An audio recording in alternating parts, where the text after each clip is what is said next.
Uh, yeah, I forgot. We're back. Oh, We're we back. didn't have the I don't know if you had the video, the That's solo. that's what I mean. It's coming. Ah. Oh, okay.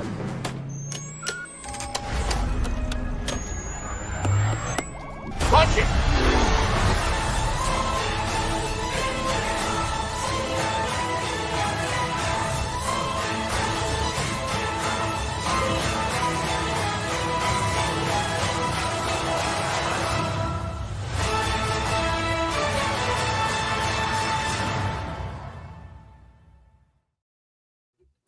Remember when we did this show? It hasn't been that long. We did all of our big Acolyte reviews over the summer. Those are still some of my favorite podcasts of the entire year because that show is great and deserves a season 2. And then we did our. Did you know, Evan? Yeah, what? Did you know that Disney has dropped 2 Marvel Assembled specials today, but still nothing for the Acolyte? Still nothing for the Acolyte. So they gave like what? One for Agatha. What was the other one? Deadpool and Wolverine. Deadpool and Wolverine. There's a Deadpool Wolverine behind the scenes bullshit. Are you kidding me? Well, sure. Oh my god! It's an MCU movie, isn't it? It's the MCU movie. Do they do it for MCU movies? I don't even know that. Yeah, they do it for movies and shows. I know movies get like, if you buy the Blu-ray back in my day, and you buy the Blu-ray, you get behind the scenes stuff. But I guess they're just putting that on Disney Plus now too. Okay. Is there one for Shang-Chi that I just don't know about? I think so. Okay. Wow. Interesting. Look at you dropping the ball. What? Look at you dropping the ball. I know, right? What kind of Shang-Chi fanatic am I? But yeah, nothing for Acolyte. Oh, and recently they've been dropping like, Cash Mandalorian season 3, Ahsoka season 1 on this 4K steelbook. On one hand, I like that. I like that these shows are getting steelbooks. You can buy physical copies of these. But nothing for Acolyte. I mean, like, Acolyte should definitely get a steelbook. I think Acolyte really deserves one, and behind the scenes stuff. Because I feel like the cast was so special on the Acolyte. I watched a lot of those cast interviews for the Acolyte, and yeah, it sucks. And I'm gonna be continuing talking about the Acolyte when we get into some of the news that has been breaking over the past 2 weeks now. Rumors, sources talking about the future of the film. I guess landscape at Lucasfilm. It's really shaky. It's really interesting. And we'll get into all of that. But I think we start off here with some of the footage. We saw some footage of Andor season 2 recently. Not an official trailer, which is weird because, as I mentioned on My Cup of Tea, Star Wars dropped a trailer for a big movie coming out in May and February with Captain America: Brave New World and Thunderbolts. Yeah. Andor comes out in April, which is around that same timeline. You have enough time to showcase a trailer for your show. Granted, TV show trailers usually don't drop this early. It's still only November. The show comes out in April, but like we've seen stuff from Daredevil season 2 or season 4, basically, brand new Daredevil. And that comes out in March. So I think it's time to start showing trailers for TV shows coming out in April. But I know TV trailer release and movie trailer releases are not the same schedule, trajectory, per se. So yeah, we can start off here watching some of the Skeleton Crew stuff because you still haven't seen it, right? At this right now. I was like, all right, we're close. Let me just wait. Okay. For our 120th episode. It's a big thing. Exactly. Oh, this is big 120 right now? I don't know if it's big, but it is 120. 120. So we're about like 18 episodes behind My Cup of Tea. I think the last one we did on Monday was 138 for Tea. I think. I think you're right. That's interesting. That's how the cookie crumbles. That's how the sushi rolls. Yeah, do they say that? I got that from Drake and Josh. The sushi rolls. Yeah. Good episode. Great episode. I loved it. But okay, yeah, I got it queued up here. You've seen this? One time for the good time. Alrighty. Okay, got it up. Let's go. Let's rock and roll. What are you in for? I love how she seems so cool. What are you in for? Damn. That's a big I fall. found something buried in the woods. Dad, This is unacceptable. Do you understand? So these parents are really on it.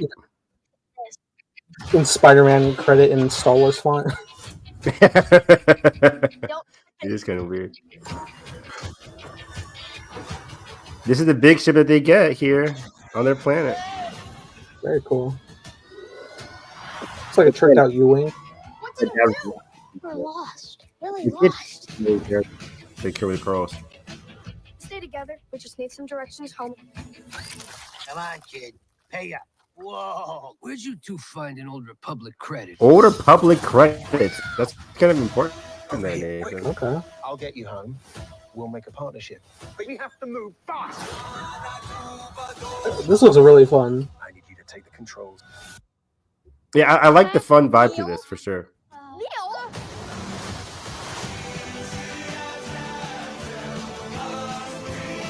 I heard that this was a Star Wars cover. Yeah, Star Wars cover of the classic song. Yeah. Something's wrong. They're not going to just turn up. We need to find them. I love Carrie Condell being in this. Yeah. Oh, be warned of booby traps. Visually, it looks pretty solid so far. It's where none dare Yeah. go. I forgot this was Sean Watts, I'll be honest. Don't give up. No matter what. Ooh. What was that?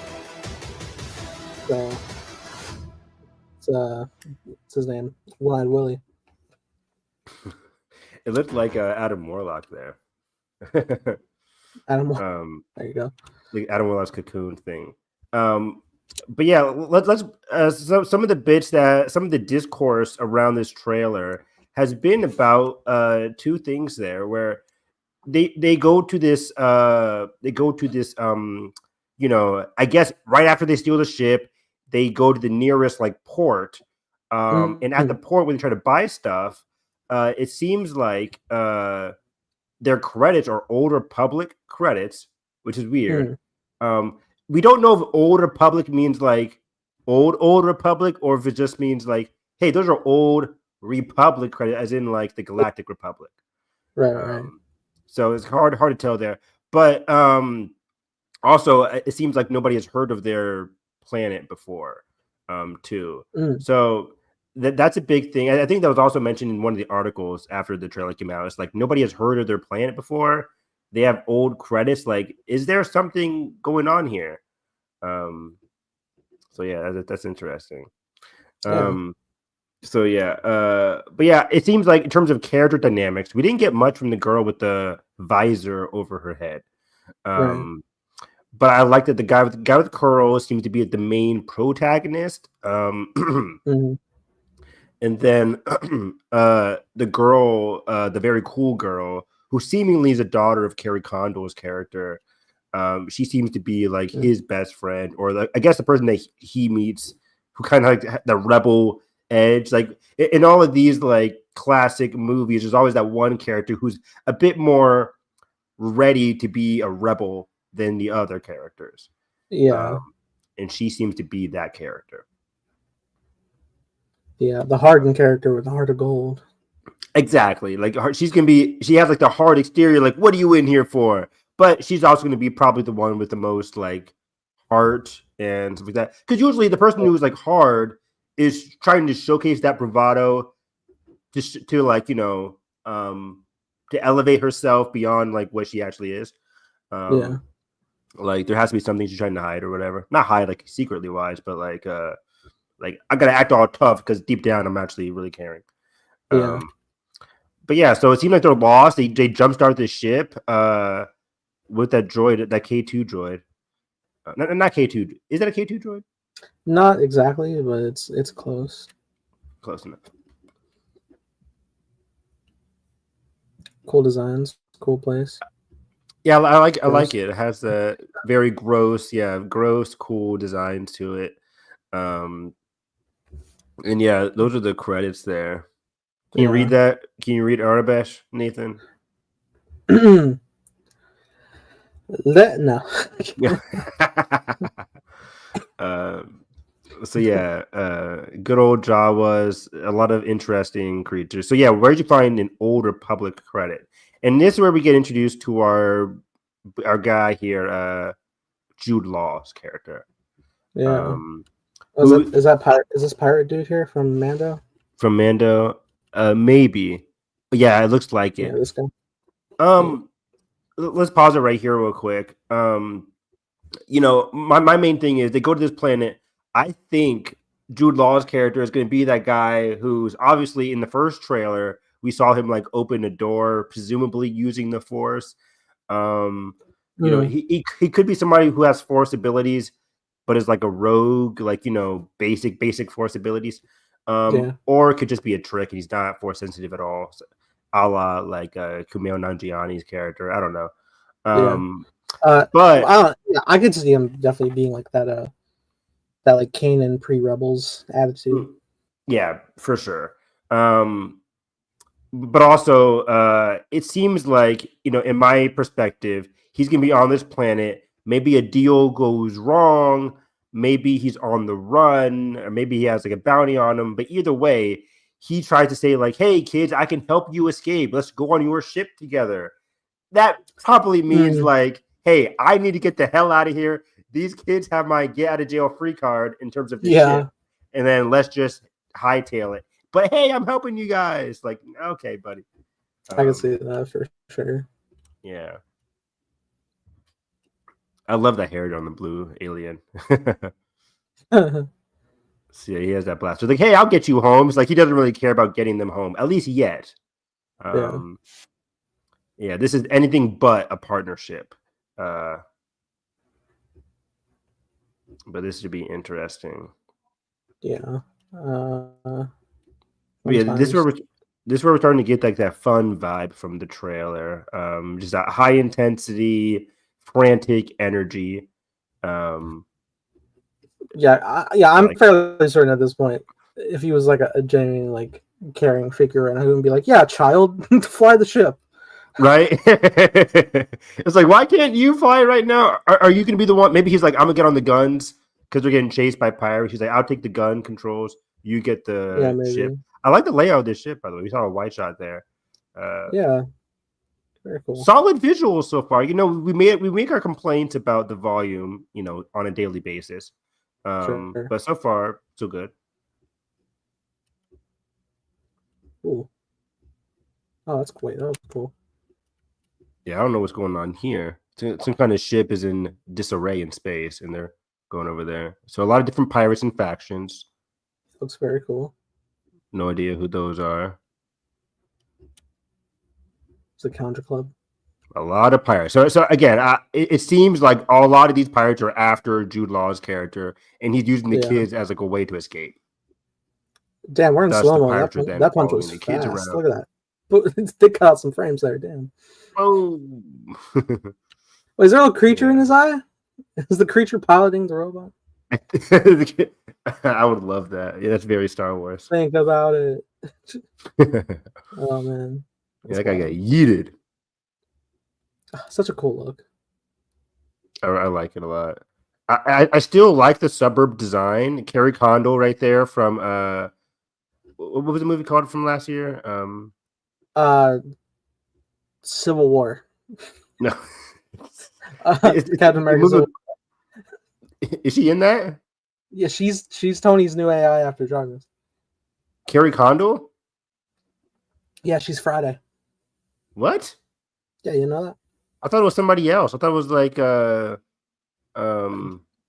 Jennifer Connelly is Karen for Peter in Homecoming. That's who I'm thinking of. I'm thinking of Jennifer Connelly. Okay. Not Carrie Condell. Interesting. But yeah, these two parents. The Banshee of Sharon. Banshees of Inisherin. Thank you. That's what it was. Yeah. Which was a great movie. She got nominated for that. So yeah. We're not alone here anymore.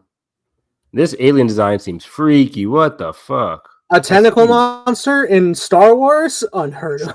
Shocking. I know, right? Get away from that shit. Oh man, is this like a New Republic thing? I see some X-wings. Looks like a one that doesn't look like a B-wing exactly, but some like interesting like designs. It looks like a pleasure cruiser, and this seems like a high class docking port right now. I don't know what place this is.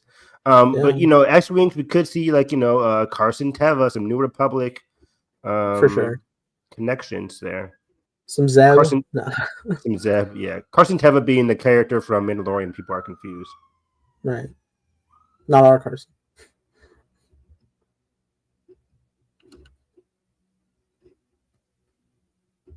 Okay. Very nice. So, yeah, ship's going to blow up. Great effects so far. Again, yeah, and this seems to be the same plan. The icy layout. Yeah. He is hightailing it. Who's this guy? This is Kerry Condor's character seemingly alerting people like, hey, if you hear this, look for our kids, kind of thing, like, sending out an Amber Alert.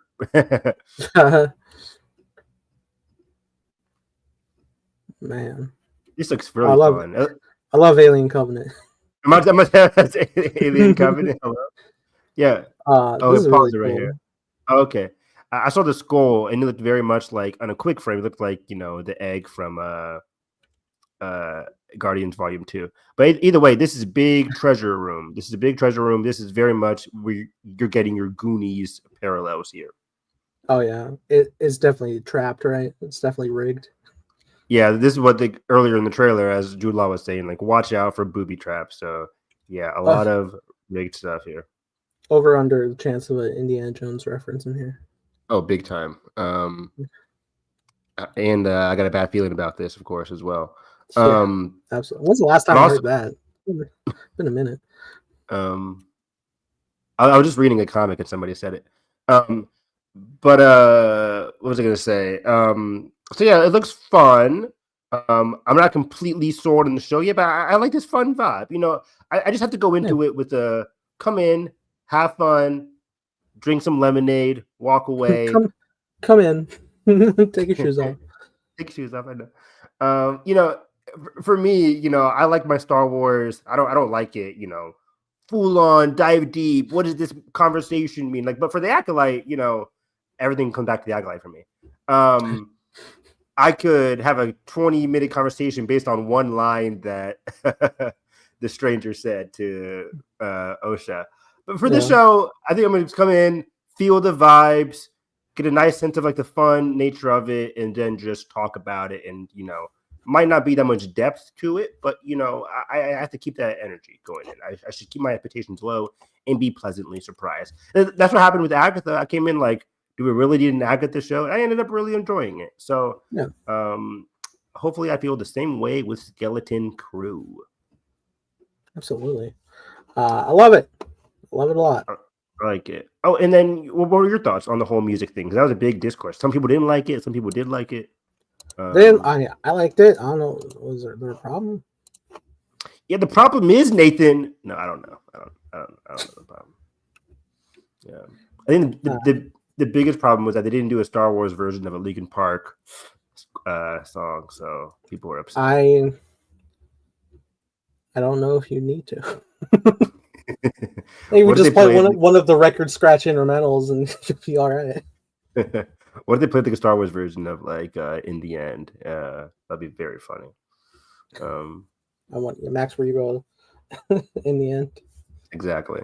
But speaking of shows that like have a lot of depth, like The Acolyte, we did get some snippets from Andor. It's kind of hard to find the Andor footage.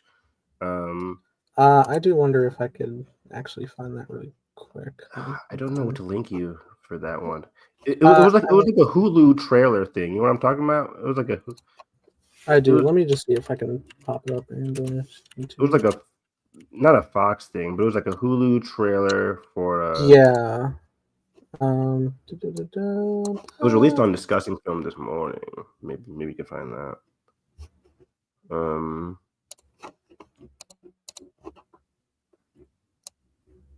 God, the amount of like fake thumbnails I see are insane. It's like it's So it says picture of Vader from Rogue One with the Andor logo, and I'm like, stop it. Yeah, I hate that so much. It's like nothing to do with Vader. You won't see a lick of Vader in this series at all. No. Why you pull that up? Yeah, I'm very excited to watch Andor next year. Andor is one of my most anticipated shows of next year, period, and that's amongst a stacked slate of new and original and returning shows coming into next year.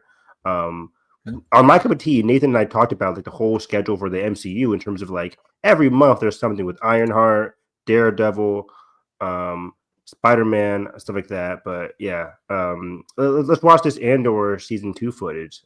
Yeah, I found a YouTube short. That worked Great. out. I think that might be good enough. Yeah. We need a pilot. You're thinking like a thief. I'm thinking like a soldier. Woo! Think like a leader. I miss Luthen, man. Man, I mean, granted, this is a croft, but this is still dope as hell. I miss Luthen. Oh, so good. We need a pilot. I need a pilot. Thief. I'm thinking like a soldier. Think like a leader. I think that might be it. Was that the only part of the teaser? Yeah, it is. I think that there's is one as well. shot of like Cassian, I think, walking in like a on a base. That's about it. If you can pause it bit by bit, are you able to do that? Yeah, I should be able to. Okay, let's yeah. Can you go back? Actually, I want to talk about that first scene. Yeah. Perfect. Okay, so this is the big part here that people have been talking about today in terms of the Andor footage. This could be what people are referring to as the Gorman Massacre. If people are not familiar with that, it was, I think, first referenced. It's been referenced a lot, but I think the Gormans were a prominent figure in Andor season 1. A lot of the time, you would hear Mothman talking about, "Hey, maybe we should invite the Gormans to dinner. Maybe we should invite the Gormans, whatever." The Gormans are going through some rough times right now during a lot of the Senate meetings in Andor season 1. But first, I think it was first introduced in Rebels season 3, I want to say, when the Rebel crew, Ezra and crew, they rescue Senator Mothma away from the Republic, from Coruscant. There's a Gorman massacre. The Empire fires on innocent Gormans, or people from Gorm. I don't know. Are the Gormans a race of people, or just, I don't know. But either way, it's called the Gorman Massacre. Empire fires on innocent civilians. And it is the first time that Mothma directly calls out Palpatine, calls out the Empire. And because she's a senator, she calls out the Empire. She then has to be on the run. She leaves Coruscant. And that's when the Rebels crew is able to, give her safe passage, basically. And it's that episode where Mothma's on the ship. She delivers that impassioned speech across the galaxy. And for Rebels fans, it's the Rebels, getting their first start into a larger world instead of being solely focused on Lothal. But in the galactic, universe of it all, the macro of it all, it's a pivotal point where Mothma is officially saying, like, I'm taking a stand against the Empire. This rebellion that we've been talking about is coming together through the power of words and her, renouncement of the Empire. And it's when the rebellion really starts to take shape. And that's very important because season 1, we saw the rebellion being in talks and secrets. It's like hushed conversations. Luthen doing a lot of these espionage movements while Mothma, moves around her social capital on Coruscant. So it was like a 2-part play from Luthen and Mothma in season 1. Now we get to finally see the roots there, the fruits of their actions and their movements in season 2 here. And I think they also revealed, before we go deeper into the trailer, after each 3 episodes, I think they said, we will be diving into a year. I think every 3 episodes is a year, and then a year break, or a year forward. So 3 episodes, 1 year later, 3 episodes, 1 year later, leading into the events of Rogue One, which, of course, as everybody keeps on saying, as Gilroy keeps on saying, the last scene of the show will directly lead into Rogue One. Right. But this is exciting. Yeah, let's go into the next frame here. Because this is gonna be a pivotal moment with the Empire doing some bad shit. So yeah, so pause it here. That's fine. We see our favorite character, Bix, who's back in action here, you know, brutally so in the last couple episodes of season 1. She was tortured by what was her name? I forget her name that was torturing her. I forget, but I've never been more scared of the Empire than that bit. My God. Great scene and great brutal it was great to you know, well acted, of course, but like brutal and like you said, very fearful of the Empire and just what they're doing, the power of like sound and like the imagination, right? Yeah. It was very dark and ominous. But Biggs here is a very interesting scene here where she's asking Andor, I need a pilot. And Andor seemingly says yes, because in the next frame we see him booting up a new TIE fighter right here. So this could be part of his arc this season. Yeah, this is Andor firing up the jets. Fire up the jets. Fire on the base. I love that shit. Was that the Interceptor? People have been. I watched Star Wars Explained breakdown of this. He said it could have been. Alex said it could have been TIE Avenger, which I had never heard of. You know, I'm not a huge ship guy in Star Wars, but TIE Avenger could be a thing. Like you said, it looks like an interceptor, or could just be a brand new TIE fighter prototype. You know, in Rebels, they were trying to take away the TIE Defender project from Thrawn. Right. This could be something along those same lines, just a brand new type of TIE. But I hear people talk about TIE Avenger, so I'm like, hey, it could be. I don't know what TIE Avenger looks like. So that's very interesting. But yeah, man. So it seems like Andor, his big arc, I think, was super well realized in season 1 from a guy who was so like, how do I frame this? Like an anarchist in a way. Maybe not even anarchist. He didn't care. He didn't care either way. He didn't have like a big, you know, political agenda either way, up until the end where he kind of was moved by the words from the guy. I forget his name as well. Man, I need to rewatch Andor season 1. But maybe we can get on stream. Yeah. But yeah, Andor didn't seem to have like a big agenda or something like that, but it took Luthen to really move him. Because in season 1 we had the whole prison stuff and all that kind of stuff. But yeah. I like that how Andor, he said like he helped out Bix with the thing, and I think Luthen's really upset at him for helping out Bix for stealing that TIE fighter, because he immediately calls out Andor, says like, hey, you're acting like a thief. Which is like what Bix says, like, hey, can you steal a TIE fighter maybe?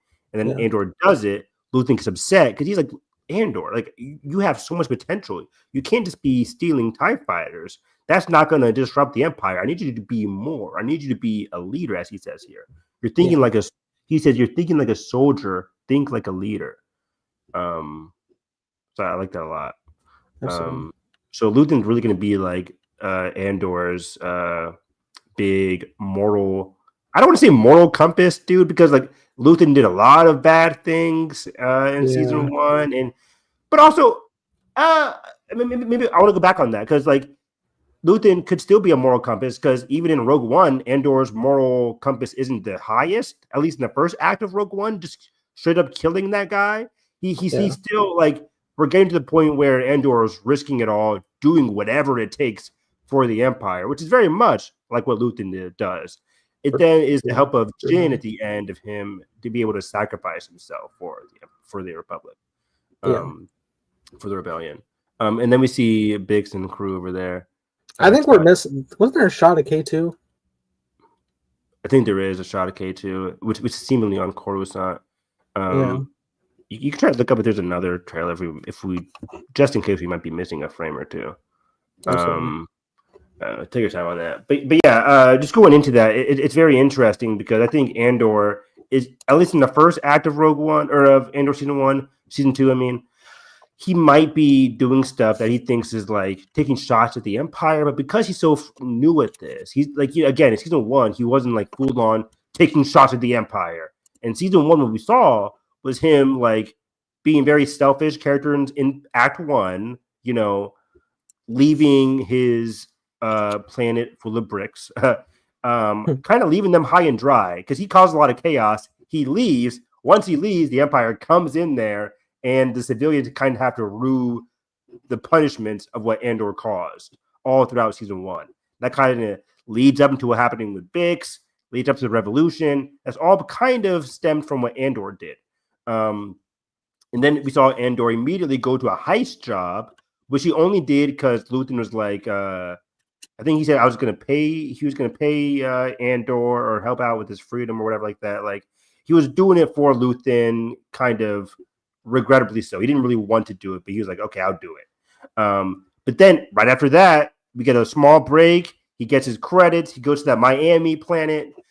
Then he gets captured. So he's like, okay, crap, he gets captured. But that's also a very influential moment for him because he starts to get like he sees the true nefariousness of the Empire, the injustice of it all. He manages to escape. Andy Serkis's character really helped instills him some like camaraderie within his morals. Like, hey, the need to work together, which is a microcosm of like, hey, you need to be part of a team. You need to be with some allies to eventually like move the needle one way out. And then the last act was all about how his mother figure was really fighting for the ideals of love, compassion, compounded upon I keep forgetting the guy's name, but the guy who wrote the special text against the Empire that was spoken in the finale as Andor heard his words in the rain, the guy who died on the heist attack, and that caused the small rebellion on Andor's planet with the bricks. They all fight back against the Empire. He finally takes his stand, and what I like about that finale, what's so special about it is it's not Andor leading the charge at all in the finale of Andor season 1. It's him using the chaos to help free Bix. They help free each other or help each other out. He helps free his friends. They leave. He stays. He goes back with Luthen, and then he's kind of like, okay, Luthen, I'm ready. It was a great arc for him to fully listen, understand what Luthen's been telling him from the jump.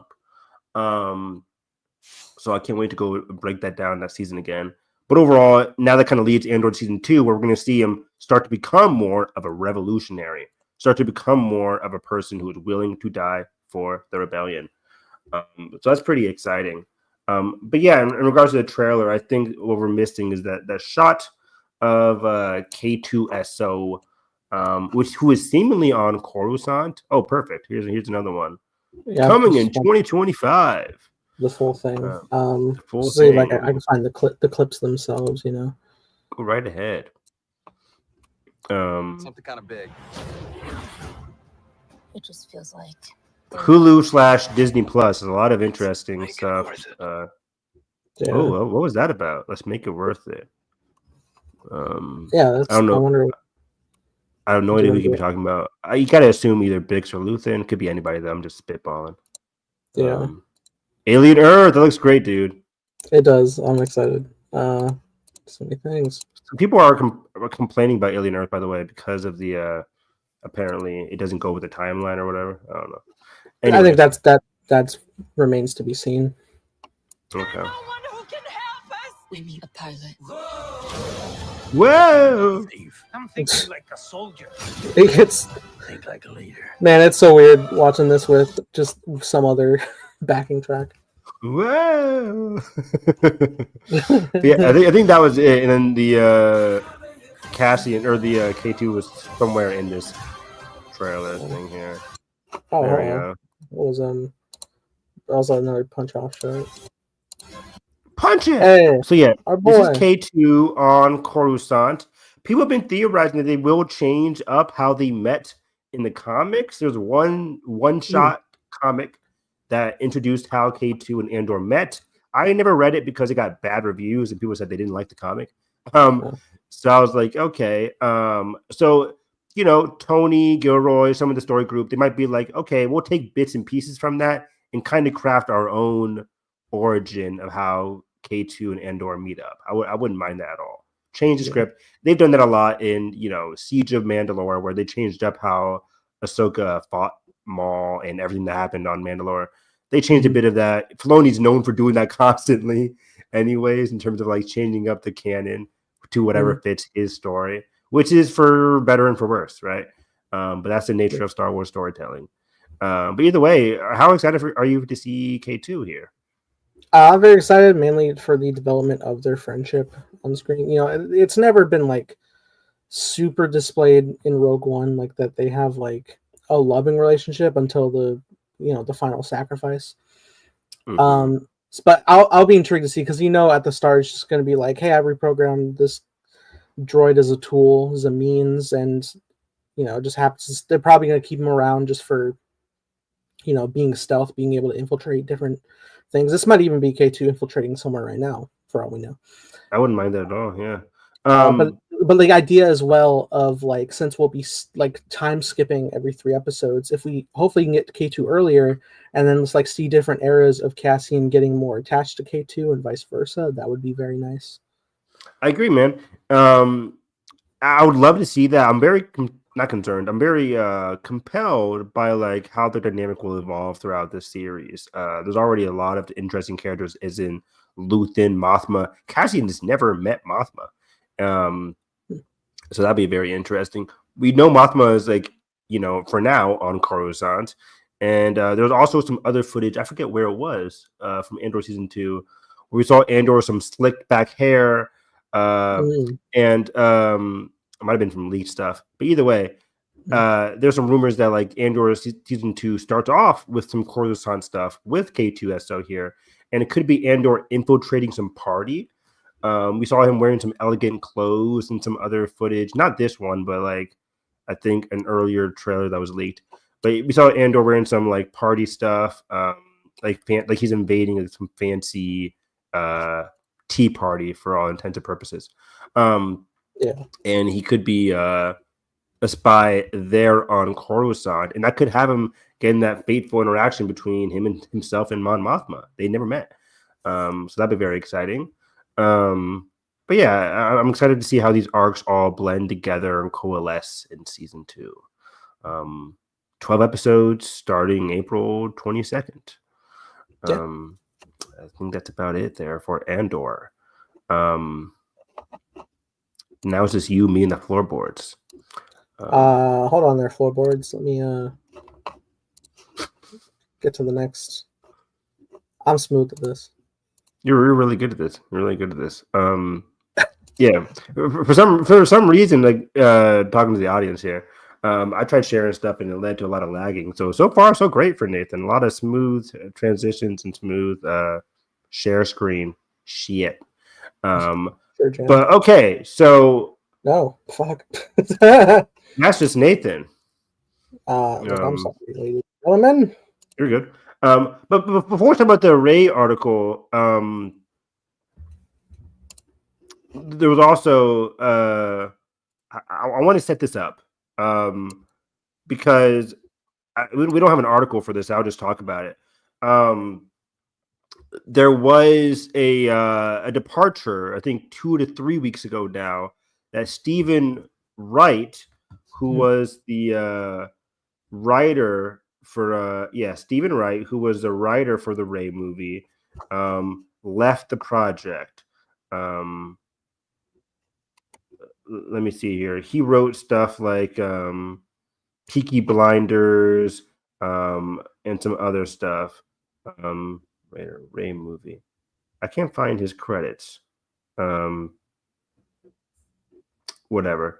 But Stephen Wright or Stephen Knight. That's why I'm saying the name wrong. It was Stephen Knight, who was a writer for the Rey movie for I think the last year now. He dropped out a couple weeks ago.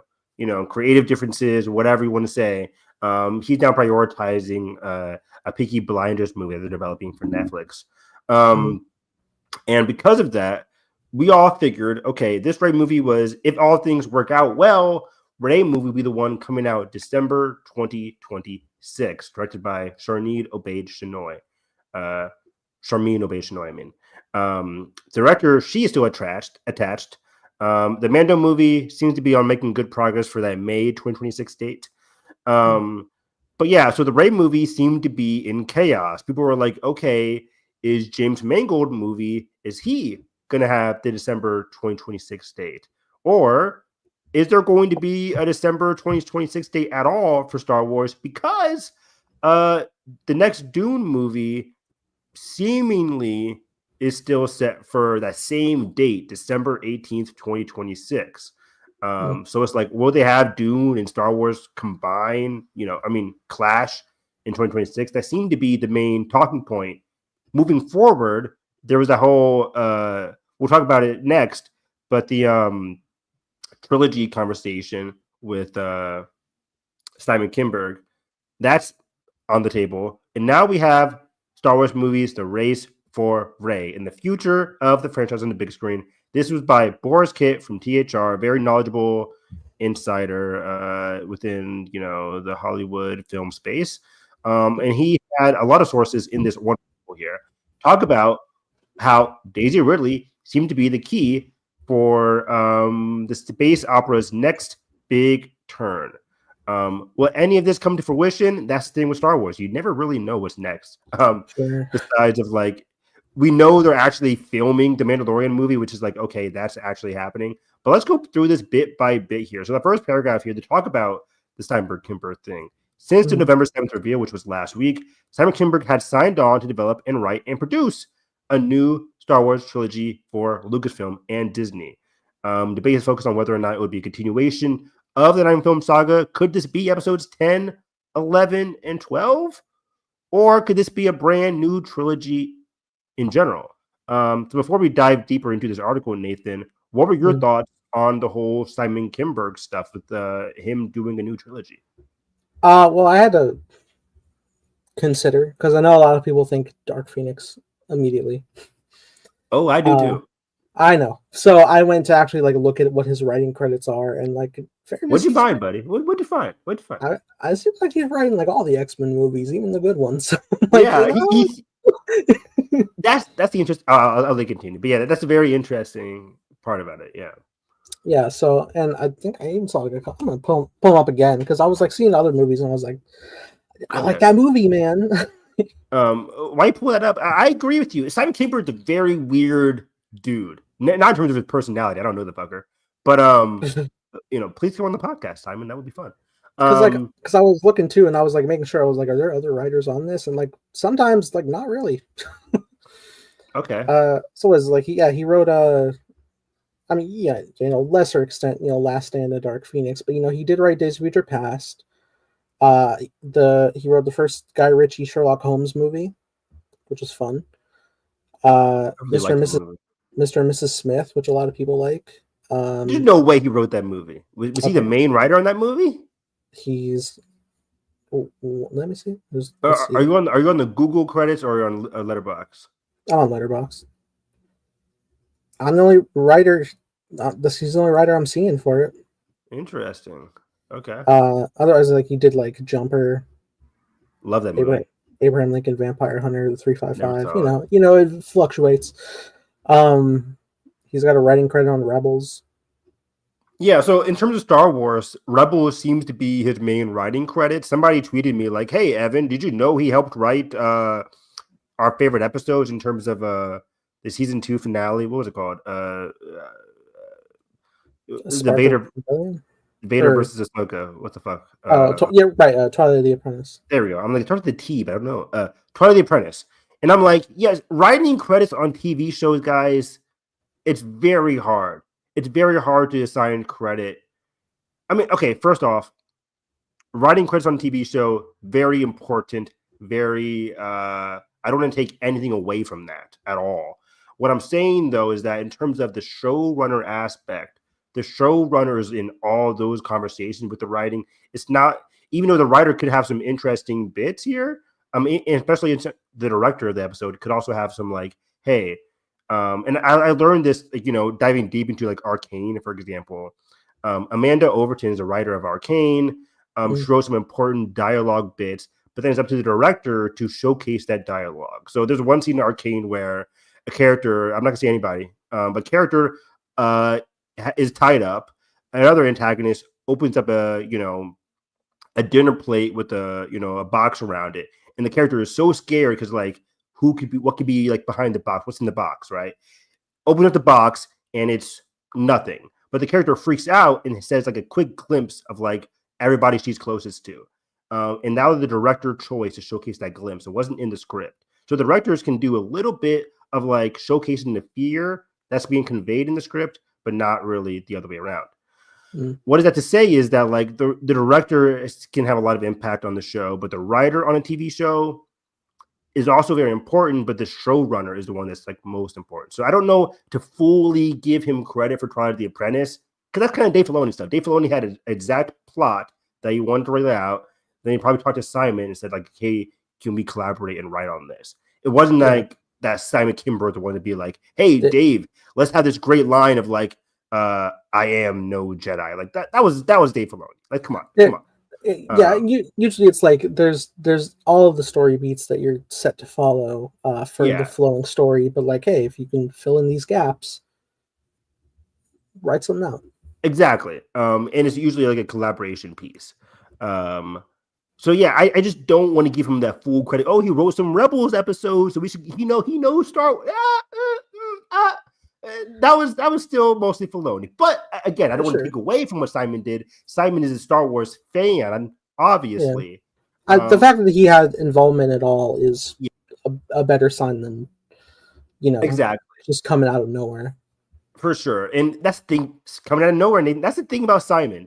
He's not coming out of nowhere. He's always been in the fucking know. Simon Kinberg is a very interesting character in Hollywood because he has deep connections within Lucasfilm, as we talked about with Rebels. He was all within like the Rebels stuff. He was also very, very influential in 20th Century Fox's handling of the X-Men.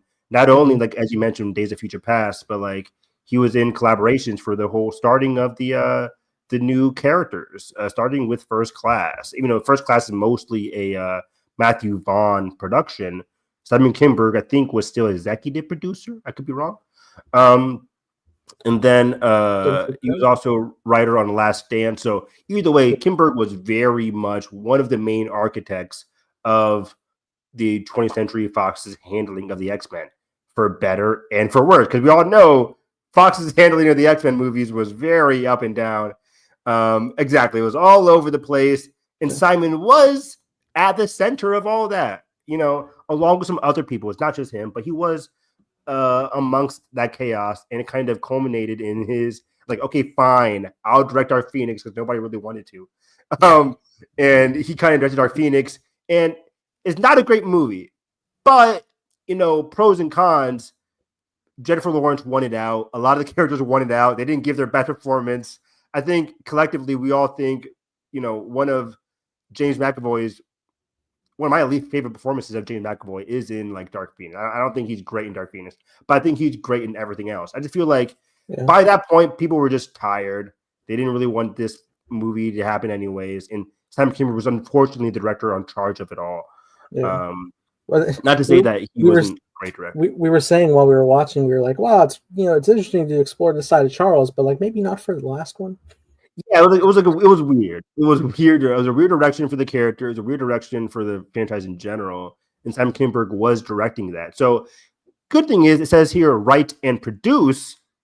He's not directing. So we could have some interesting directors on board if this happens. We know Rian Johnson famously had a trilogy. The Game of Thrones people famously had some deals. We'll see what happens with this trilogy.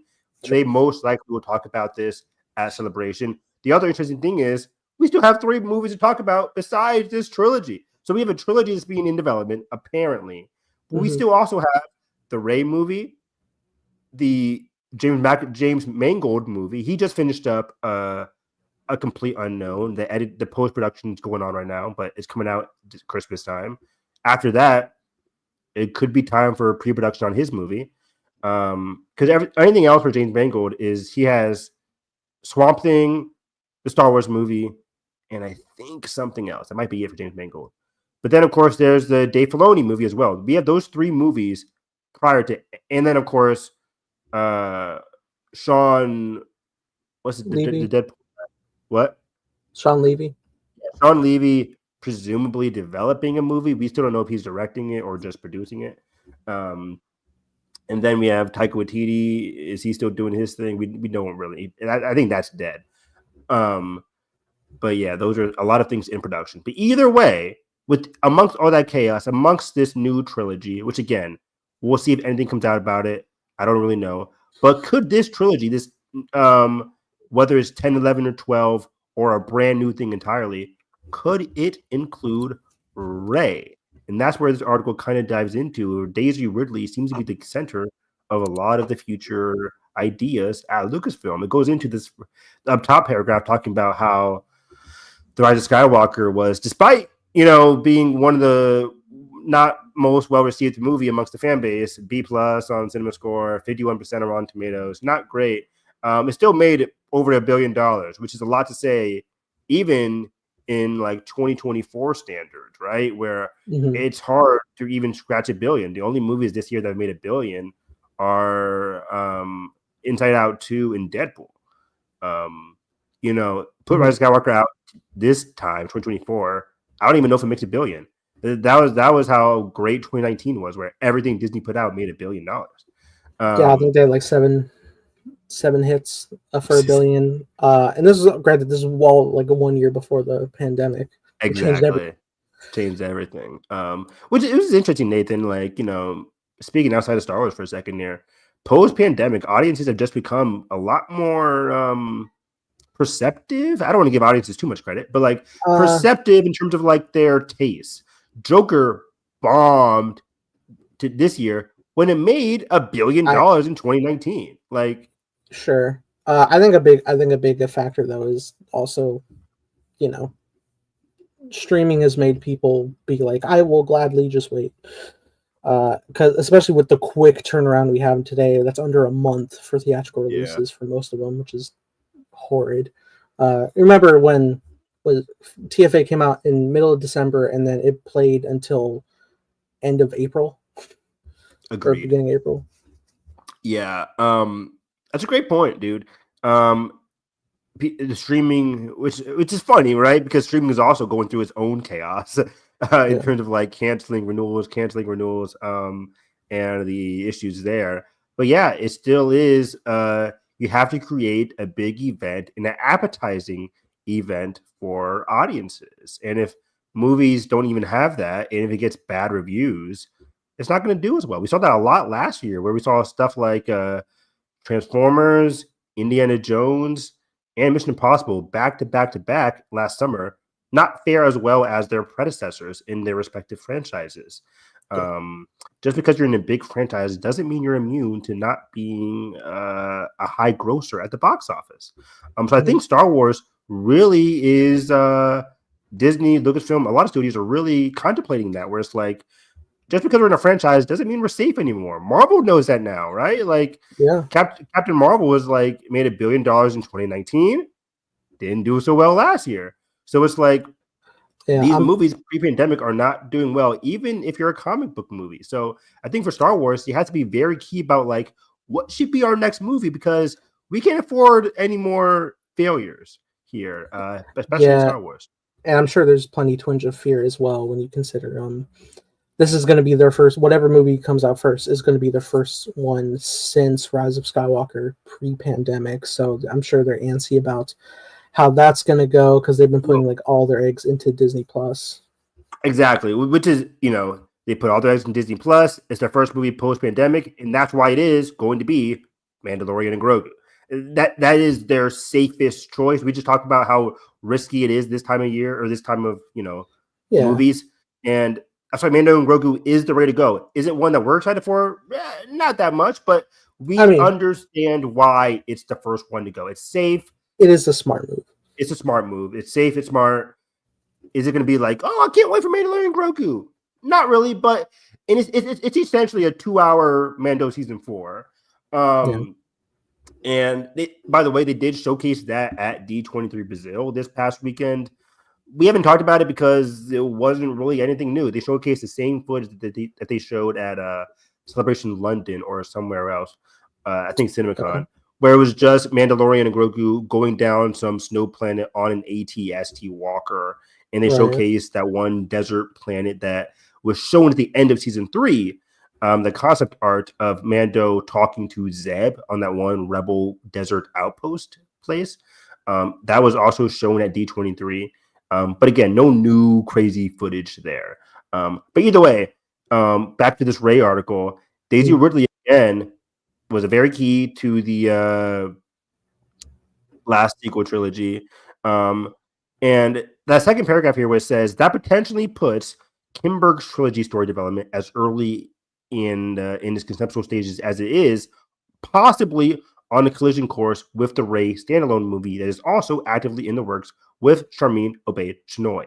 Will Sharmeen Obaid-Chinoy's movie get tossed away in favor of Daisy just being a Obi-Wan Kenobi-like figure in this next trilogy? Or how I kind of envision what should be the next steps if they want Kinberg's story to also be in the same era as like the Rey movie stuff, which is again post-sequel trilogy. If you want to continue that, I think you still have to commit to Sharmeen Obaid-Chinoy's Rey singular movie.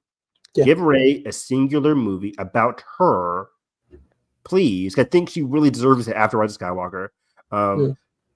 For me personally, I don't think Rey had the best character journey in that movie, especially post Last Jedi. You know, people always complain and they think I don't like Tross because what happened to Ben, and I think that's true. But I think Rey, arguably, like 51-50, got done dirtier than Ben. At least Ben had a solid redemption-ish. Rey's character arc, the whole stuff with her past, and then the last scene of the franchise wasn't that appealing to me. I really want her to have a solo movie to herself, maybe have some Padawans, of course. But I think a movie to herself before she helps pass on the torch in a subsequent trilogy. That's if Kinberg's movie is even about the Rey stuff, but that seems to be the case right now, where the Kinberg stuff seemingly is also post-sequel trilogy. So yeah, they say here in that third paragraph, if you just skim through there, a new writer search is underway, so it's unclear when that one would go. We still need a new writer. Daisy, as recently as today, on another interview, mentioned how she's excited for her movie. She's excited for what's next for her character. I didn't watch the interview from today, but I think it was about her just still being confident about her position at Lucasfilm in terms of like her excitement for her next project. Nothing else besides that. She didn't give any specifics, but it's a very interesting time. And this whole conversation of as the article led with, of seemingly putting all their chips on Rey sounds quite nice. But also it makes you wonder, because as we've seen very recently, Lucasfilm has been very reactionary to a certain amount of people who... Oh, you don't say, Nathan. 1,000% don't like Rey, and if because the Rey movie gets made, say that's the first thing to come out, that comes out, the same people are going to say the same shit.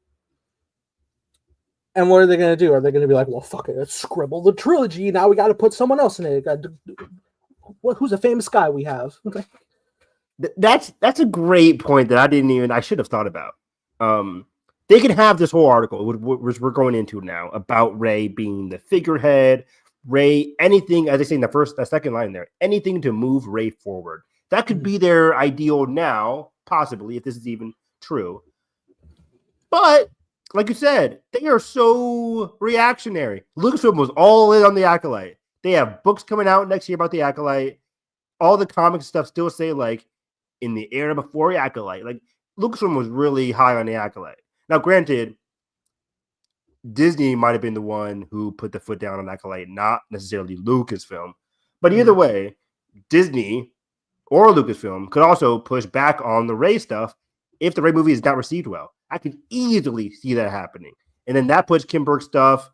He might have to scrap his writing stuff. They might just have to change around and Kimberg can be out. So this is so far out that anything could happen. So yeah, that's a great point to make, dude, where in terms of this Rey forward business, it's nice now.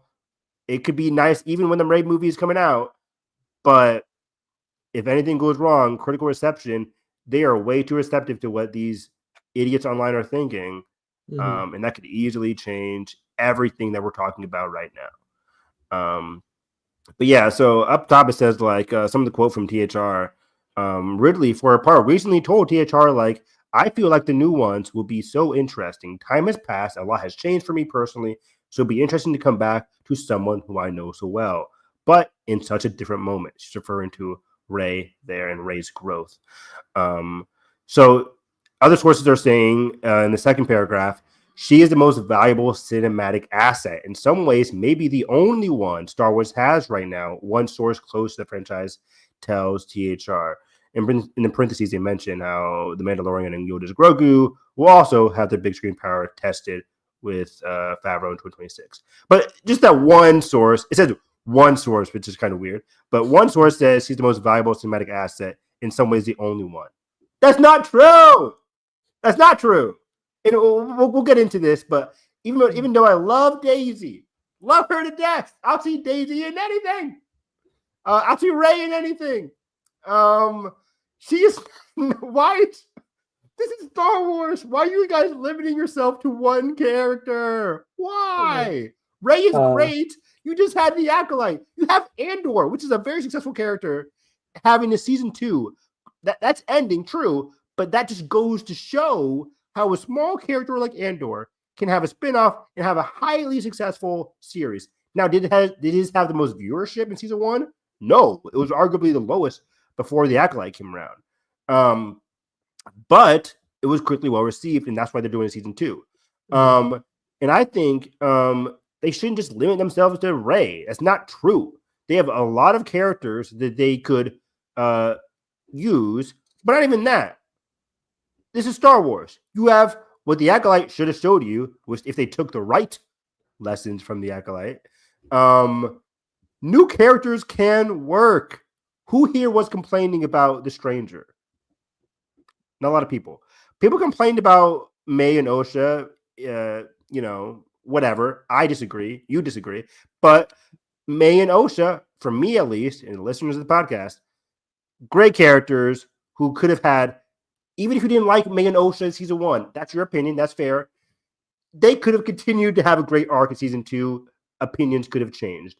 They just have to stick to their guns about new characters. Don't be afraid to create new characters. Star Wars fans will always be receptive to new characters, and especially in new timelines, if they're written well. And some characters aren't going to be written well. Some characters aren't going to be for certain fans. Some characters are going to be for certain fans. I don't like every character in Star Wars, but it doesn't matter. I don't even like Rogue One, but I like Andor, right? So it's like, it doesn't matter. I was willing to watch Andor, even though I don't like Rogue One that much, because, I'm a fan of Star Wars. Lucasfilm just has to be confident in creating these new characters, these valuable cinematic assets, these safe bets for Lucasfilm, which is what they are. That shouldn't be the way to go, even though I agree at times it could be the smart play. It's too safe. Anyways, it says, according to sources, Rey had to play a role in several movies that are being developed, although which ones remain unclear. And if you scroll down a little bit to the next couple of paragraphs here. Yeah. So Star Wars movie development has been under scrutiny. Kathleen Kennedy has taken fire. Let's do that. They talk about how beloved characters are dead, storylines are wrapped up in prequels and spinoff. Rey is arguably the only entity with currency on the big screen now. The closet is a little bare, says another source. Are you kidding me? Closet bare in Star Wars. Star Wars is arguably the most wide open franchise in cinematic history, more so than comic books. Why? Because although you could create more comic book characters, and that has been happening sometimes, most of Feige's stuff are characters that are already created. He's not creating his own characters. Star Wars has the advantage of just creating batshit characters out of nothing, regardless of the timeline. Yeah. You know, there's 30 years before A Phantom Menace, or between Revenge of the Sith and A New Hope. And in that timeline, ever since Lucasfilm has become part of Disney, we created so many great original characters just within those two known timelines. Cal Kestis, nobody knew who the fuck he was, but they made 2, about to be 3 great games about him. That could easily have been a movie. The closet is not bare. Regardless of the timeline, you can create an original character and have fans grab onto it. For now, they could create a brand new Jedi from 500 years before The Phantom Menace. That could spawn 7 new movies.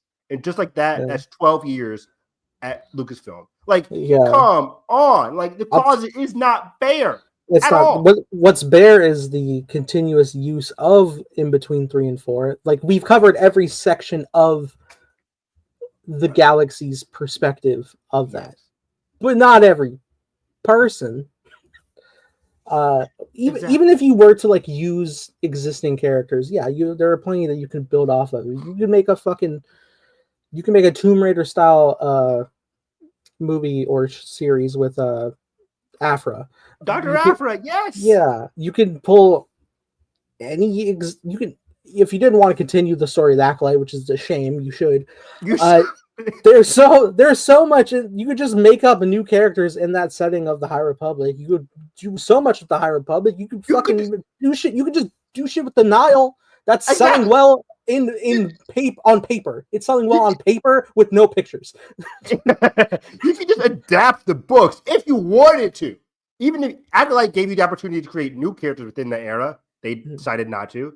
But you can just adapt the books into animated projects, into live action projects. And I think fans will gravitate towards that. Why? Because book adaptations have always been successful, even outside of Star Wars. So it's like you could just adapt the books into movies or TV shows, and that'll also give you a lot of mileage for the years to come. And that can also be tentatively safe because they're books that sell very well, and they're in an era that is brand new to a majority of fans who aren't reading the books. And I'm telling you, those books have a lot of great action, a lot of great storytelling, and it'll make for a very fun either cinematic or TV series. So it's just the closet is not bare. Like you said, what is bare is their mindset, their thinking that, hey, Luke, Leia, Vader, Obi-Wan, Yoda, Han, these are the only ways to go. We know that they think like this, but we also know they don't think like this because Luke, Leia, Vader, Obi-Wan, Han, they're not Andor. Who in the right mind was thinking of an Andor TV series? That isn't a guy that has a pre-established nostalgia. He was just a guy played by a very great actor from a very well-received movie in Rogue One, and they decided, hey, let's do a spinoff because we have Tony Gilroy who says, hey, I have a story to tell with this guy, and it was successful. And it was great. I would have more so expected something from Donnie Yen's character over Andor. If you were or even Jyn, the main character of Rogue One, right? Like, just a lot of time before when she was a kid who was hidden by Saul to present day. So there was like a lot of time where we could just had a Jyn story. We still could have that. But the closet is not bare. Their mindsets are. Like you just said, they closed the door on the Acolyte, which I disagree upon. But even if you don't, even if you do agree, like, hey, I didn't like the Acolyte, I don't care about it being canceled. Then you still should want new stories. People like that are still all like, hey, I still want an Old Republic show. They can have that. You know, speaking of that, what's it called? James Mangold's Dawn of the Jedi. If that is successful, and we know Lucasfilm is very reactionary, if that's successful, what's stopping them from creating all these new characters, all these new shows based on the timeline of the Dawn of the Jedi? Like, there's just so much mileage they could have from that. Like, alone. They could have 6 movies in that Dawn of the Jedi era. Like, what are we doing here? The closet is not bare. Rey doesn't need to be the focus for the next. Because let's piece this out. If Rey movie comes out, let's say things go back on track and the Rey movie still is on track for 2026 or even 2027. Because if people forget, the Star Wars release dates that we know so far are the May 2026, December 2026. Then it's December 2027, just 1 year later, because there's no Avatar movie in 2027. And then in 2028, I think is Avatar 4. So I think the next Star Wars movie would be like May 2028, or even 2029. But either way, 2026 and 2027 are 3 potential Star Wars movies from May, December, and December. The Rey movie could be that. And if they want to continue making more Rey movies, that's just going to be in the 2030s. And it's just too long of a time with just the Rey and then just the new era, or the new post-sequel trilogy era. I feel like they should just be going back. Again, I love Rey, but I really want to go backwards, peel apart what happened prior to all that, the dawn of the Jedi era, the High Republic era, the Old Republic era. I don't want to have to wait going longer. I really thought the sequel trilogy ending, that'll be like our barrier for storytelling, but it seems to be like a brand new open area for storytelling. And we haven't even talked about it, Nathan, but like with the Rey movie, with the possibility of them being more Rey movies, what could be the antagonist in this era? Yeah. Given how Tross ended, it's like, where do you go? Like, I don't envy the writers there at all. Yeah, I was saying that too, because I was like, you can't just do the Empire again. You can't. No way in hell.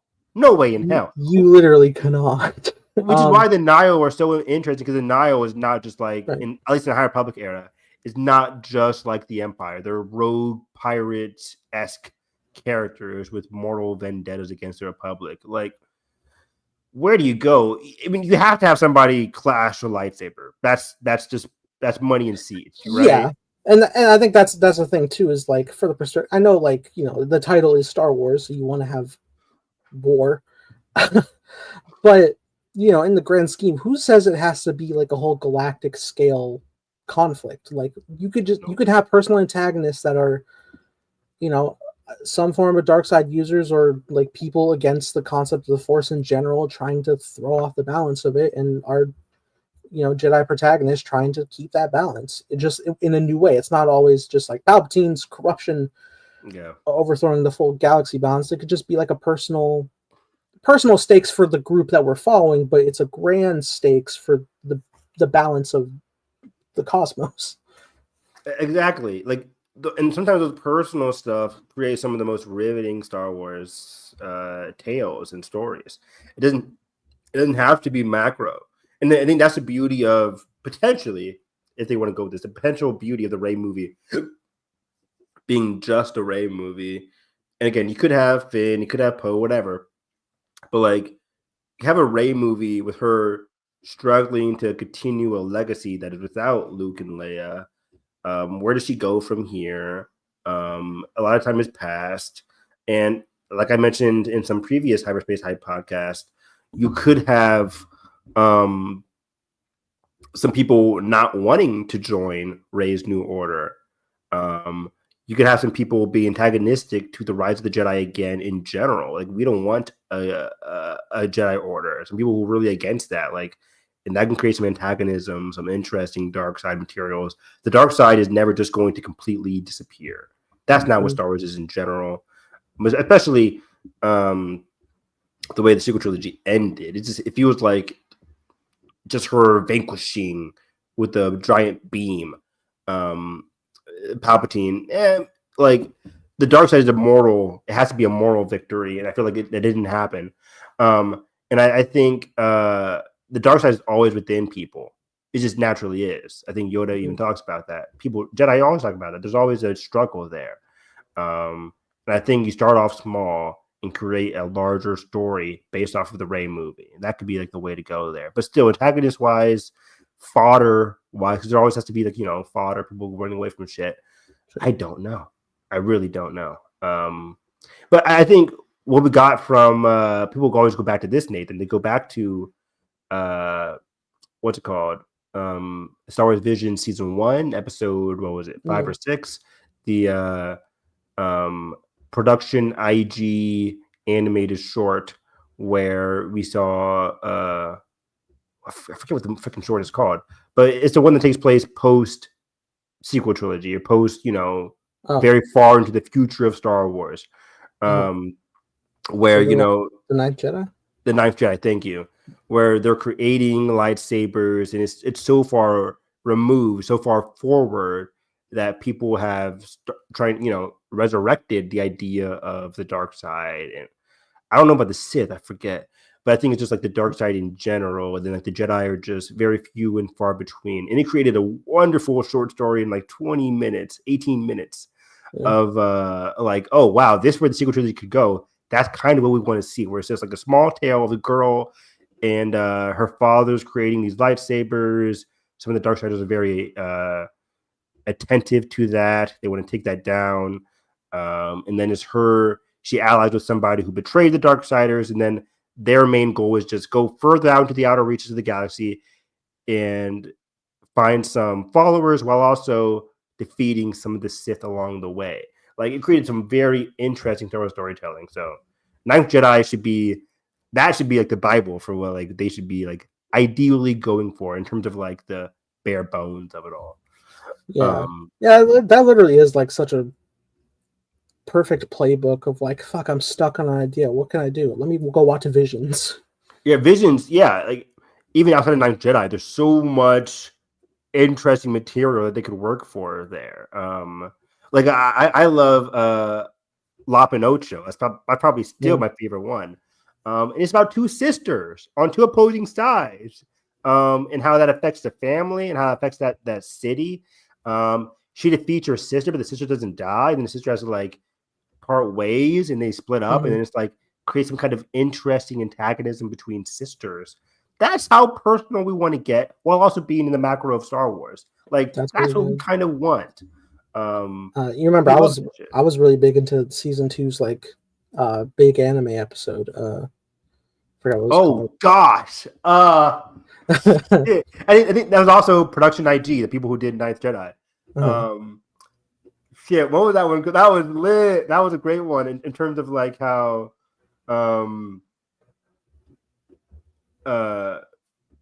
terms of how like they were so on this planet. He gets a vision, and then she helps him. He's just a mechanic, right? And then it's like, that was a beautiful story. I'm gonna look up the title because that was the one where I was like, I will take a full season, please.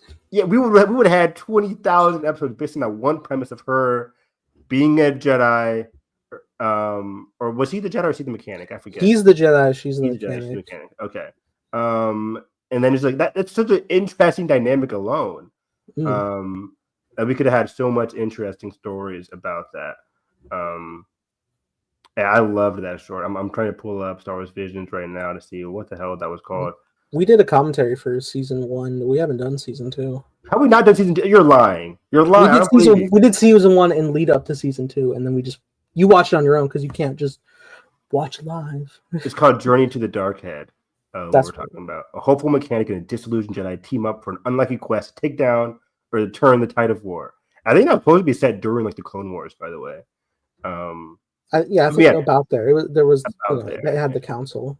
Exactly. But man, I could have had 20,000 shows set during that line, even if it is during the Clone Wars. Fuck it, it's like whatever. Yeah, like you said, just watch Visions, and you'll get a lot of interesting ideas and hopefully interesting motivation for future Star Wars storytelling. That is the exact opposite of what we're reading here in terms of like the closet is bare. Visions is telling you the closet is never bare. There's always interesting stories to tell. Yeah. Look in your drawer, motherfucker. They're stuck. Right? Look at your drawers, your floorboards. There's always interesting something in Lucasfilm. But moving on here, what the Kim Burke hiring lays bare is the development of movies remains a unique ecosystem in Hollywood. There are numerous Star Wars movies being developed that overlap characters or timelines. They are not related, but whatever one were to come out first could, in a domino effect, impact the ones after it. which is very Yeesh. interesting. They're saying like, for example, Nathan, you create a movie, I create a movie, but hey, we end up making both movies set in the post-sequel trilogy timeline. If mine gets made first, yours might be screwed. Is that what they're saying Yeah, here? that's kind of how I'm feeling. It's just like, you know, like, and maybe not even like whatever comes first, but like whatever like hits first, right? Whatever is the bigger success, and it's like all full steam ahead on that interest. Yeah, which is again, it goes into not necessarily reactionary, but it's also very like weird. Like, why are you going to hire somebody and be like, "Hey, it's a race," basically? It doesn't feel that collaborative. It doesn't feel that like, you know, again, collaborative or productive. It sounds like a resource waste as well. A resource waste, a waste of resources, and it's just it leads to like, hey, this project got canceled. Well, maybe, which is part of the Hollywood game where they didn't announce any of this. But for example, the James Mangold movie could. Nah, I don't want to say that because that was announced. But what was not announced? But whatever. If they announce if the source like THR says, hey, a Kylo Ren movie is in development, that could be because a source, that Hollywood Reporter, talked to one source at Lucasfilm, and they have one writer working on the Ben Solo story. But for example, if Nathan comes along, creates a cool Rey story, then the Ben Solo story could be scrapped or turned into part of the Rey movie. And then that's when you get a THR report being like, oh, Ben Solo movie is now canceled when it wasn't really started to begin with. That's kind of like what these things are happening, where it seems like a lot of things are cooking at Lucasfilm. One might be higher, one might be lower, but then it gets leaked to the press. Lucasfilm then decides not to go with it. But then to the outside looking in, it looks like, hey, Lucasfilm is canceling another project, when in actuality, it was a project in development, early development, that just never saw the light of day. You could kind of argue that may have happened to the Book of Boba Fett, right? Because, you know, on its own, it's just like, hey, it's Boba Fett, cool. But then with the popularity of the ending of season 2 of Mando, people are like, but could we see Luke again? Could we improve it? Could we see how that visually does? Let's check in on Mando. Can we see more Grogu? I know we just said goodbye, but can we see more? Exactly. And especially with Dave Filoni having a higher stake in Lucasfilm, they want to go with his ideas and his stories, and that kind of transition. Say, hey, Boba movie, take that away. Let's just make his own series and insert our own characters into that series. So yeah, and then some directors are aware of what others are working on, while others are not. What the hell? For instance, Taika Waititi is working on a Star Wars movie. Sean Levy has a future project in the works, and Donald Glover's Lando, which was supposed to be a TV series, has moved over from TV to the film side of Lucasfilm, which is, you know, compared to what happened with the Iron Man show with Don Cheadle, which was supposed to be a TV series, but apparently moved into the film movie. Yeah. Also, a Rogue Squadron project is also still in development as a feature. The Rogue Squadron movie, people forget, that was the Patty Jenkins movie, the director of Wonder Woman and Wonder Woman 84. That one, that's CHR bullshit, because we also can you go back up a little bit? I still want to get that last paragraph. Yeah, right there. I also, because Patty Jenkins we just saw last week, which we made fun of on I don't know if it was with you online, basically. She's developing one of the few live action Lego movies, which by itself is kind of weird. Live action Lego movie. Yeah, that's weird. Hurts my brain. Even though I made a point that like maybe live action Lego just means like how the first Lego movie had a live action segment with Will Ferrell at the end of the movie. Maybe that's what they're referring to, and these are actually just animated Lego movies. But anyways, getting off topic.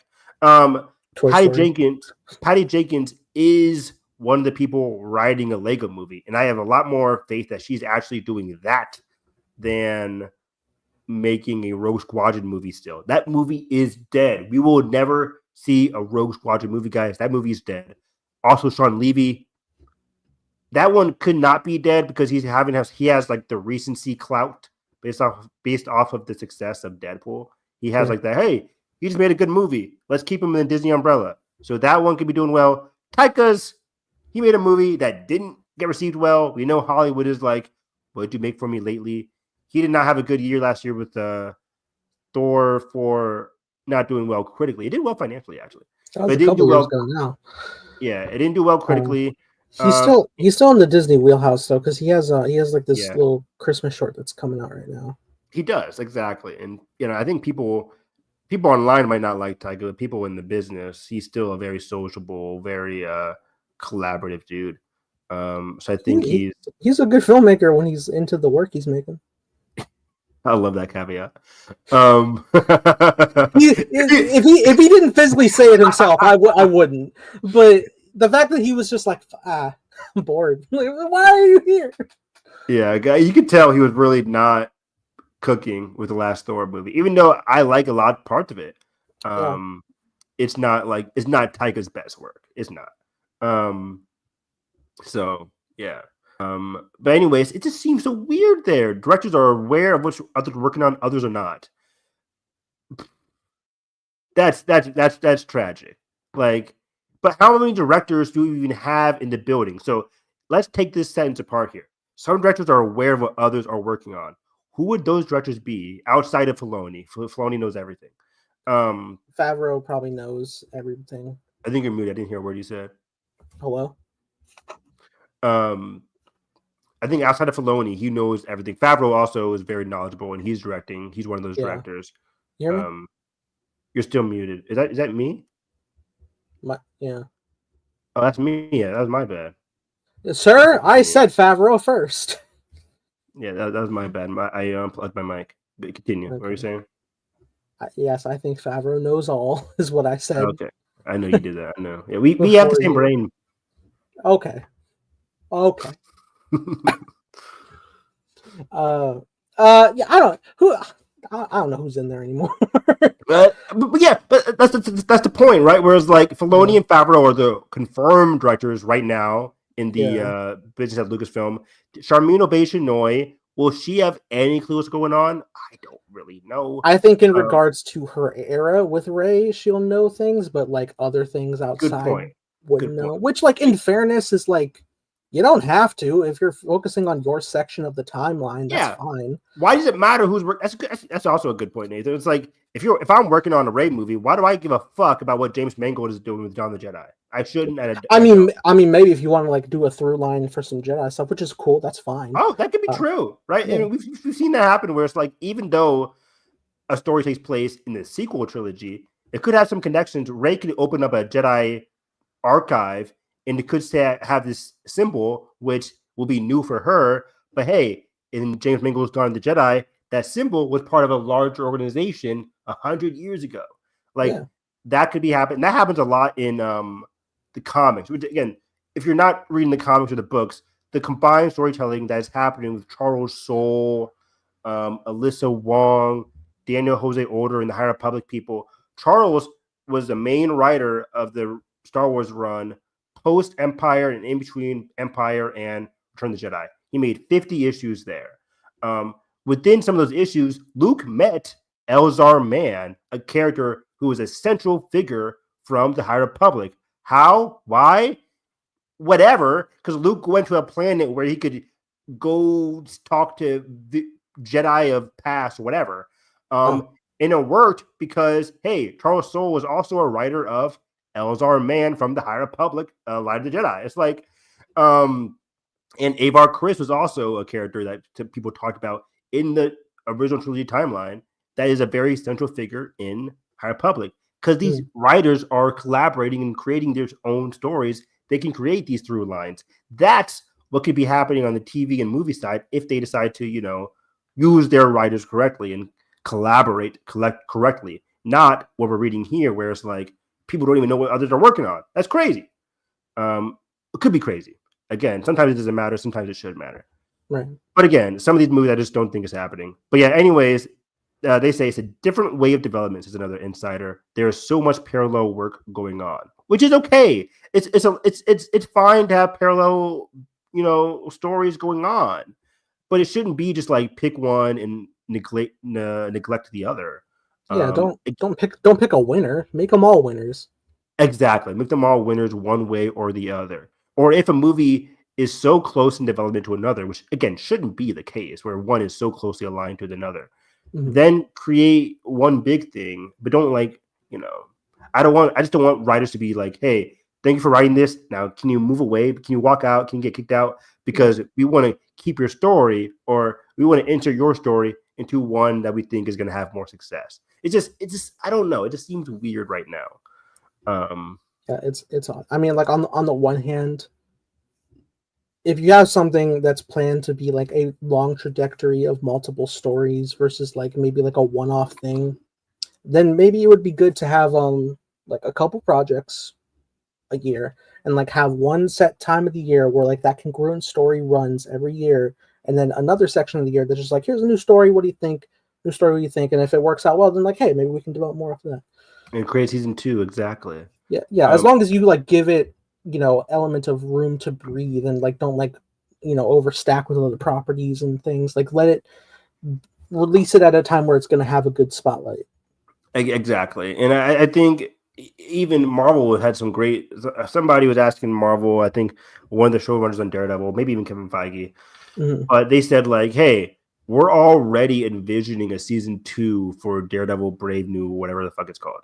Brand New Day, Born Again. I don't know. So they're already Brave New Tomorrow. That's a great episode title. But they're already envisioning a season 2 for that show. Why? Because they're confident in their storytelling. You heard season 5? You heard none of that shit from Lucasfilm about Acolyte. You just didn't. Hard to hear it now. And it's weird, and I get it because it's streaming or whatever. They want to be wary, and it was brand new. But it's like, have confidence in your story. They should have been announcing a season 2. You shouldn't be asking Leslie like, "Hey, Leslie, how many seasons of Acolyte do you want to do?" And she said like, "I could see this going for 3-5 seasons, and then just break people's dreams." Like it's ridiculous. It might even be more fair if you like, hey, make another project in that same time period that could like have elements sprinkled from Acolyte and be like, oh, I really like the show. That bit's interesting. There's more of it in the Acolyte. Let me go check that out. And then that boosts in popularity as well. And it's like, okay, now you have multiple things that you can build more stories off of. And look at you being a franchise. And again, we're talking about mileage here. We're talking about like the future of storytelling. Because right now, if you have Ahsoka, Andor, and that's it. It's like we don't know what the future of Star Wars TV is going to be. Acolyte should have been that easy. Like that's your future of Star Wars TV right there. It's so baffling too when again like that point when they're like, "Oh, but Rey's the only thing in the closet." It's like you just pulled Plagueis. You just your most popular, coveted thing that you haven't developed. Do it. Yeah. Speaking of that, here that middle paragraph here is like, unlike Marvel or DC with decades of stories propelling them forward, or even Harry Potter with 7 fleshed out books, which is weird. Star Wars at its core has been the original George Lucas movies, and nothing has been codified or even made more canonical in modern times than those 3 movies. To filmmakers and executives, the first trilogy is the Old Testament, and you're being asked to create the New Testament, adds one source who worked on previous movies. No one can agree on anything, and there's a lot of second guessing and meanings. There's a lot of bullshit there, Nathan. A lot of bullshit there, man. Like, first of all, Star Wars trumps Harry Potter in terms of like the ability to move stories forward. Harry Potter is a joke right now in terms of like they tried the Fantastic Beasts movies based off of a book about animals and beasts and magical bullshit, and it stunk. It just stunk. I'm not gonna bullshit it. It stunk.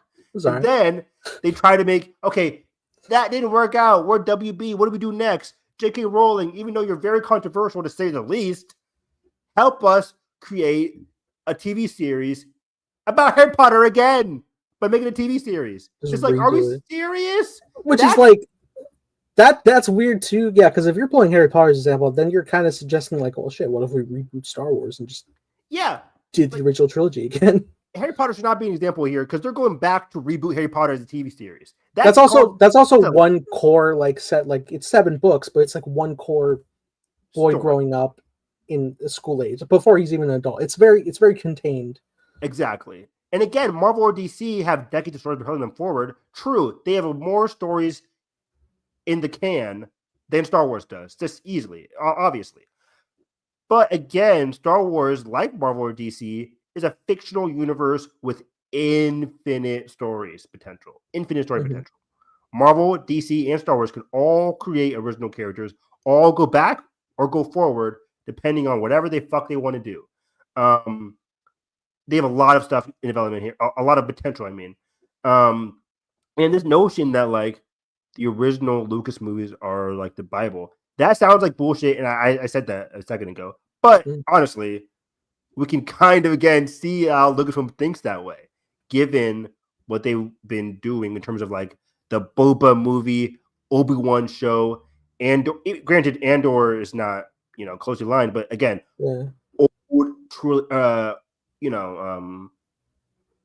old trilogy, the original trilogy, that era is the benchmark. And I disagree with the whole the people only like the 3 movies, because that's not true. People like the prequel movies too these days. Even that's that ironic thing is, like, just let them fucking grow with it, and then that'll be it. Even writers and directors now, like Leslie Headland, she says her favorite movie is like Attack of the Clones or whatever. So it's just like people love the prequels as well. Even the writers and directors working now love the prequel. So the whole idea of George Lucas's movies being still the benchmark, I can kind of see that, because the original trilogy is still what they keep going back to. But again, that should not be the case. This idea of you're asked to create the New Testament, get this Bible lingo out the ass. But that is funny, because they really do be treating A New Hope like Genesis. Like, they do. And that's always the most annoying thing as well. Whenever I'm, like, hearing people are like, "Oh, the Disney stuff is trash, but Rogue One was good," and I'm like, of all the things you've chosen to die at the altar of, which I like Rogue One, but, like, fuck. Right.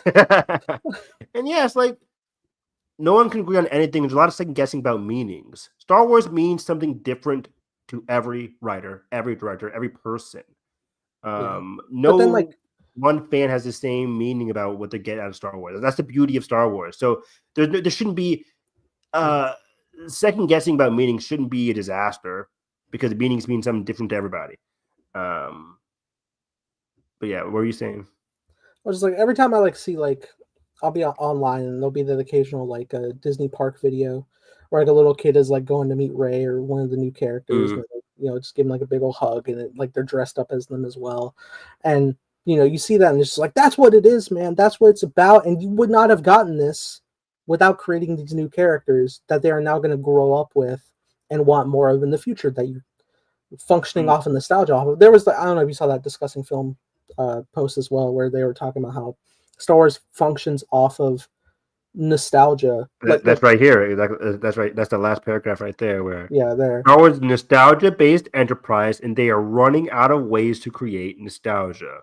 You create it by having the new, and then as they get older, you stay alive by casting that one. You can have both. You can have the old and new, and then your new will become the old. It's not like Hulk explaining time travel. I agree 1,000%, Nathan. Nostalgia is born off of stories that people have latched onto, whether it's good or bad, right? People have nostalgia for the prequels in 2024. The prequels aren't great movies, whatever speaking, but it's just like people have nostalgia based off of stuff that came before, because the characters were so interesting. The prequel era was so interesting. People have nostalgia for that now, and that caused great storytelling in the present with the Clone Wars, with the Bad Batch, with a lot of the comics, with a lot of, like, and even Andor stuff, even stuff in Acolyte are based off of the prequels, not even just the original trilogy. Every piece of Star Wars storytelling can connect and mold with another, regardless of the timeline, and it's based off of nostalgia for things that came before, not just original trilogy nostalgia. New stories can create, like you said, nostalgia as well. You just have to have confidence in these new stories. But if you cancel these new stories, if you neglect to tell new stories and keep going back to the well of old nostalgia from 1977 in 2024, that's when you come, and that's when you create chaos, which is what's happening right now with this article. It's like, that shouldn't be the business model at all. It is not a nostalgia-based enterprise. You are making it a nostalgia-based enterprise. Star Wars should be the opposite of a nostalgia-based enterprise. It should be one of the most wide-open, colorful, creative enterprises in film. Because again, I keep saying it, it's one of the most unique stories and unique universes where you can create stories out of the smallest things, out of the Surely, biggest things. Yeah. like surely, Star Trek has not survived this long by being like, but what is Kirk doing? That's a great point. And I love, I'm not the biggest Star Trek fan at all. I saw the original Star Trek. I saw the 09 movies, that trilogy. And now I watch Strange New Worlds on Paramount Plus. I am a huge fan of Star Trek Strange New Worlds. It's an excellent TV show. Does it connect with the other movies? Obviously, yeah, of course. But they're in a brand new timeline, or they're in a brand new show, so brand new characters that reflect off of what came before. Some like earlier versions of some characters like Spock, and earlier versions of Kirk, earlier versions of Pike. But like, it's not based off of nostalgia. They're doing different genre shit in Strange New Worlds. They're doing different TV shows. I think what the Paramount and the Star Trek people are doing right now is very cool over at Paramount Plus for Star Trek.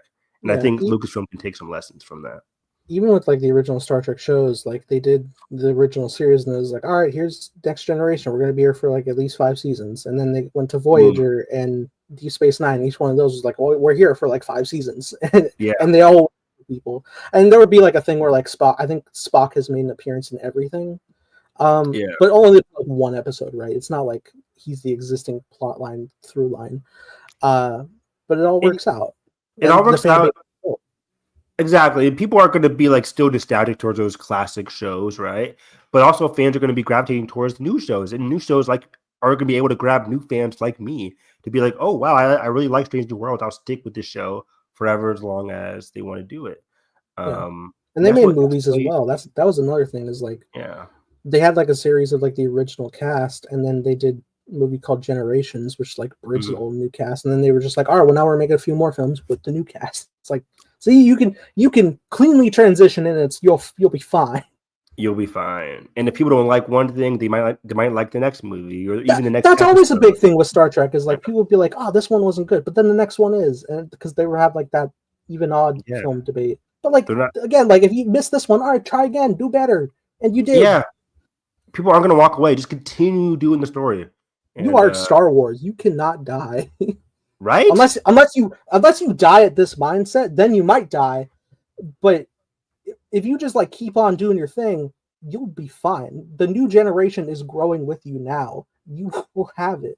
Totally. I think the dying mindset will happen if you stay on this nostalgia. If you stay wanting to do stuff only based on the original trilogy, only based on Rey, it's like that's when you die out, because you're ignoring other potential storylines, and you're leaving that only to like books and comics to carry the legwork in terms of new stories.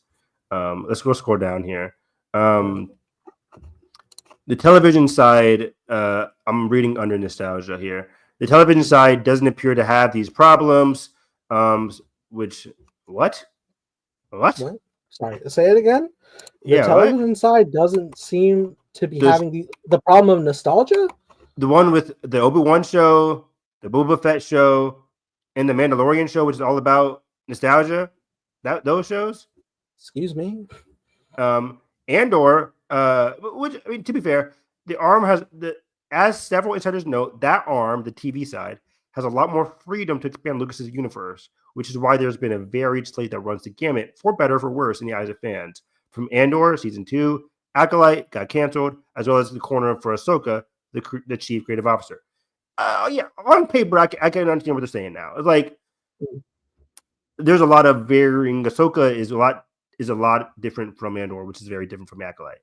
But also we recognize Dave Filoni's grasp on his corner is starting to not be as big of just a corner. It's not as small as a corner. It's starting to be bigger than that, because Ahsoka is closely aligned with Mandalorian, which is closely in the same era as Skeleton Crew. And now you get a picture here where it's just like, okay, Dave Filoni's corner is starting to be the trajectory, because Andor season 2 is ending. Acolyte season 2 got canceled. So it's like, after that, are we just going to be stuck in Dave Filoni's Mandoverse with Skeleton Crew, Ahsoka season 2, maybe more Mando series? Like, if somebody had to say, hey, what do you think the next TV show could possibly be about? I would have to assume it will be something in the Mandoverse. Mm. That's like seemingly the only thing that's too safe and too, again, yeah, just safe for Lucasfilm right now. It's either that. It's either that or they greenlight another character spinoff. Or they do another character. And most likely that character spinoff is going to be somebody who was known from the original trilogy. Yeah.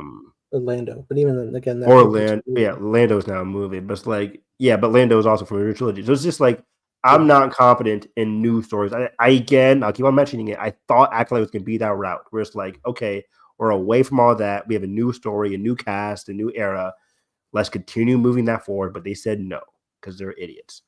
Also, as an insider, to make standalone movies or continuing Skywalker Saga in any form is a fundamental question the company faces as it tries to move forward.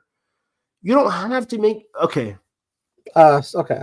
So you can make standalone movies that also continue the Skywalker Saga.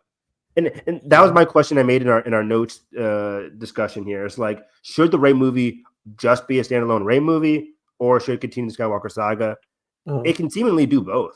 Rey movie can just be about Rey and her issues, but because her name is Rey Skywalker, you're going to be essentially continuing the Skywalker Saga anyways, without it even being called Episode 10. It's and also like you can do both. There would not be anything inherently wrong if you wanted to continue the Skywalker Saga. I would not be mad as long as you were also giving equal opportunity to original standalone properties. Like, as long as you're telling both kinds of stories, I think that's fine. That's fair. Audiences can choose what they decide to put their time and effort into. But like, if you appear to have like one, like the Skywalker Saga was like a guaranteed cash in, it's like, okay, cool. But then also have creative freedoms to build new things for you. Once again, to build attachment to then cash in on in the future if you choose to.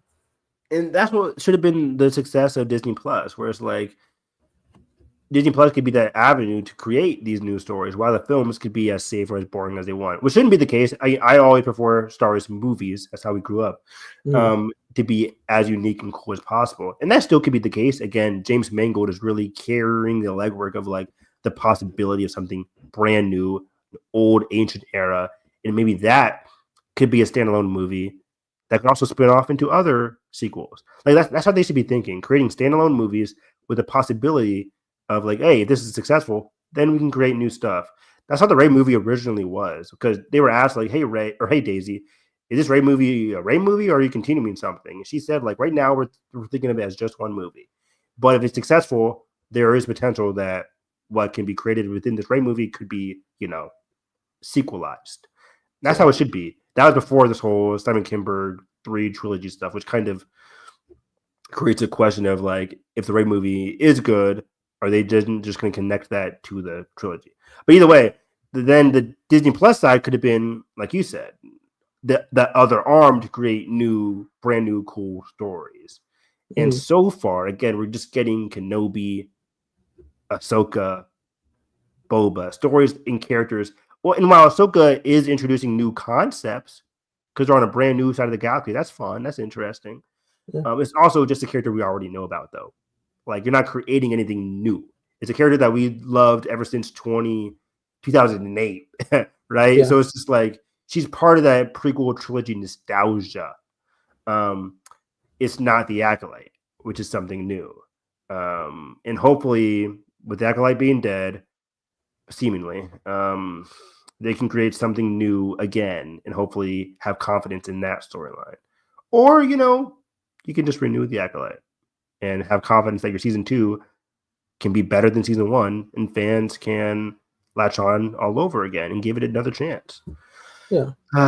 But that's the conundrum. As the company is attempting to move forward, and right now we'll just have to wait and see what propels them forward. Is it going to be episode 10, 11, and 12 with Rey being the big arm? That seems to be where they're leaning. Yeah. And if that's the case, what's going to be happening with your James Mangold movies, your Dave Filoni movie, your Rey movie? It's like those seem to be having priority first, but then this article is putting that into question. So we'll have to wait and see. Yeah, that inherently feels crazy as well, because we were kind of feeling like the biggest thing Lucasfilm was putting into movies was like the Filoni's grand finale of these Mandoverse things. That's the Dave Filoni movie, yeah. Yeah, so then, but then now with a potentially 10, 11, 12, if it is that, it's like, well, yeah, you got to make that big and important as well. And like, that's a lot of movies, dude. And that also kind of like makes you wonder the fact, like, if it is continuing with episode 10 onward, like, beyond Rey, I mean, do we get Finn and Poe back? Are you just exploring new characters? What is the, because it hasn't been that, it's not been a generational length. No, since it's been the last 10 years at least. So 10 years, and I'm sure they'll age up to at least like 15-ish, but like, yeah, even then. Yeah, Daisy, it's been 10 years since Force Awakens, so it works as an actor too. It was going to be more than 10 years since The Force Awakens, so it works. So it's like I would really expect Finn to be there. Poe, maybe not, but Finn could be there. John Boyega's not doing shit. Neither is Oscar Isaac. But like you can have, I would presume Poe, or I would presume Finn to be the most likely character there. And if you want to, bring back Adam Driver, Kylo Ren, we're all ears. He disappeared. He can come back. It's Star Wars. Whatever. Anything can happen. I think that was like a big thing I was thinking about on my own as well. It's like, if you are continuing a Skywalker saga and you had like the last existing bloodline Skywalker, and you didn't make him appear as a Force ghost with the other ones, that purposefully feels open-ended. So why not continue that as well? And again, that's nothing against Rey Skywalker. I'm all for that in the adopted sense. But Ben, please keep talking. I'll be right back. I got you. Yeah, I just always wanted to have Ben back. Because of where Tross leaves off with, he fades away, and then the movie forgets about it. Like, even in terms of like addressing any actions he has, what he sacrificed to bring Rey back, they don't address anything. He fades, and then the movie doesn't address him again, and it's odd. So now's your chance to turn around. It's very odd. They can turn it around, and guess what? Fans won't care because it's Adam Driver and he's back. Fans. And it's like, do you know how many like new Force thing is introduced like right? every couple of years? Like, you could easily just be like, all right, well, yeah, he faded, but like, where did he go? Is somebody gonna be like, well, they're bringing him back? I'm not gonna see that movie now. No, that's bullshit. It'll be the opposite. Yeah, and it's Adam Driver, man. Adam Driver. The question is though, would Adam Driver come back? That's gonna be the hindrance. Adam Driver might not want to come back, which is fair. I think he could. I think it depends on what he's what the script is. I think. Yeah, exactly. Yeah, he's a script guy. Like, if you read the script and it's good, you'd be like, okay, cool. Right. That's how he got into Star Wars in the first place. He read it and was like, he's a fan, and yeah. Even if it was like, if the rumors were true that he was reading for Reed Richards, like, that alone is like, well, he's not opposed to signing on to stuff still. Good point. Yeah, you have to assume he had a meeting with him about Reed Richards. And it seems like every interview I hear with Adam, whenever he's talking about Star Wars, like, he genuinely cared about the story that he was telling through this character. Like, he was treating it very seriously. As fun as it is, like, he was just all in on giving it his all. Like, it's not just like, oh, I'm on the action flick. Like, no, he's treating it like any other piece of work. Exactly. But yeah, that'll do it. I didn't know we could go for like an hour and 53 minutes on this topic. I love that. I didn't even go into the other like article that you linked. Oh, it didn't matter. We kind of talked about it already. That was just Simon Kimber shit. So we kind of already talked about it. But yeah, moving forward, Nathan, like I mentioned off air, I want to go back and watch some of the Bad Batch stuff leading into December before we get into our Skeleton Crew era. I want to go back and watch some of the best episodes of the Bad Batch, which came out this year with season 3 and ended one of the best Star Wars series. It was a very fun series, and we went back and watched the finale for season 1, the finale for season 2, and I think we could have a good time watching the finale for season 3. So yeah, you guys can find me on Twitter, HarrisEV9, talking all things, reality TV. Survivor had a fantastic episode today, which was very fun. I'm always watching that. Arcane is up on there. I'm loving Arcane season 2 so far. So TV is doing great. And this weekend, Silo season 2 is coming back. Cobra Kai season 6 part 2 is releasing. So there's a lot of TV shows that I'll be talking about outside of the Star Wars realm. So follow me for all things anime, TV, and movies. All right. You can follow me at _TimeBlazer, making a show called Time Blazer with co-star and creative consultant Evan Harris. Playing Ben. And our show is not based off of nostalgia. It's based off of a lot of different imagination. So hop aboard. Yeah. Well, I won't cash in nostalgia till season 7. Got it. Cool. There's 6 seasons. Also, once again, I will be going live tomorrow on my Twitch at Nathan Rojas 98, where I will be doing a full listening watch party of the new Linkin Park album From Zero. Very excited. They're also announcing world tour dates tomorrow. They're alive, Evan. They're back. That's wild. I cannot wait. I cannot wait. Cannot wait for my city to not be on the visiting place. Oh, mine won't be there either. But we'll see. I think there's been slow trickles of dates coming out. So I think Chicago is on there. So you could. That's a good 5-hour drive. I can drive there. Yeah. Yeah. But okay. Gonna fly to Chicago so we can go see him.